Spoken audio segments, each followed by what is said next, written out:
Very good. ఈరోజు మనం ఒక మంచి అలవాటు గురించి తెలుసుకుందాం.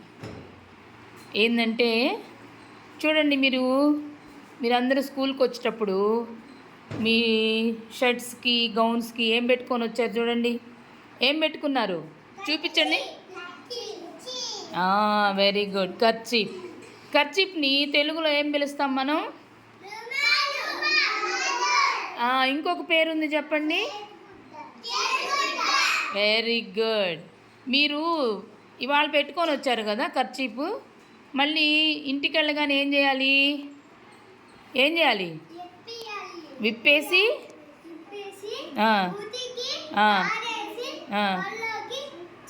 మళ్ళీ వచ్చేటప్పుడు పెట్టుకోరావాలి. అంటే క్లీన్ చేసుకోవాలి. ఏ రోజు ఆ రోజు క్లీన్ చేసుకొని మళ్ళీ పెట్టుకోరావాలి స్కూల్కి వచ్చినప్పుడు. ఓకేనా? Very good. ఇప్పుడు ఎవరెవరు కర్చీఫ్ పెట్టుకొని వచ్చారు అందరూ ఒకసారి చూపించండి. ఎలా చూపించండి? కర్చీఫ్ చూపించండి అందరూ. Very good. మీరెందుకు పెట్టుకోరాలేదమ్మా? ఎందుకు పెట్టుకోరాలేదు? చెప్పు నితీష్, చెప్పాలి. ఎందుకు పెట్టుకోరాలేదు? మళ్ళీ చెప్పు. ఓకే, మర్చిపోకుండా పెట్టుకోరా రేపు. నువ్వెందుకు పెట్టుకోరాలేదు నాన్న?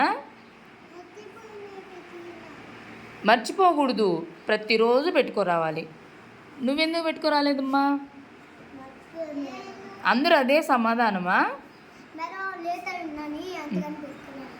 Very good. హాసిని, నువ్వెందుకు పెట్టుకోరాలేదు కర్చీఫ్? ఎందుకు పెట్టుకోరాలేదు? అదే ఏమి? ఎందుకు పెట్టుకోలేదు? మర్చిపోయావా? అమ్మ పెట్టలేదా? రోజు అడిగి అమ్మ దగ్గర కర్చీఫ్ పెట్టించుకొని రావాలి. ఓకేనా? సరే, ఇప్పుడు మీరు ఎందుకు పెట్టుకున్నారు కర్చీఫ్ ఎందుకు పెట్టుకున్నారు? అరుణ్ చెప్తాడు. కర్చీఫ్ ఎందుకు పెట్టుకున్నావు అరుణ్? దగ్గు వస్తుందని కర్చీఫ్ పెట్టుకున్నావా? Very good. మరి దగ్గు వచ్చినప్పుడు ఏం చేయాలమ్మా?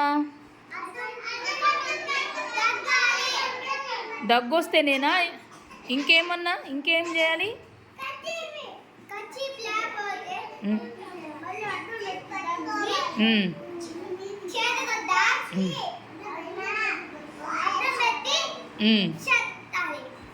దగ్గు వచ్చినప్పుడు, తుమ్ములు వచ్చినప్పుడు ఏం చేయాలి? కర్చీఫ్ని అడ్డం పెట్టుకొని దగ్గాలి.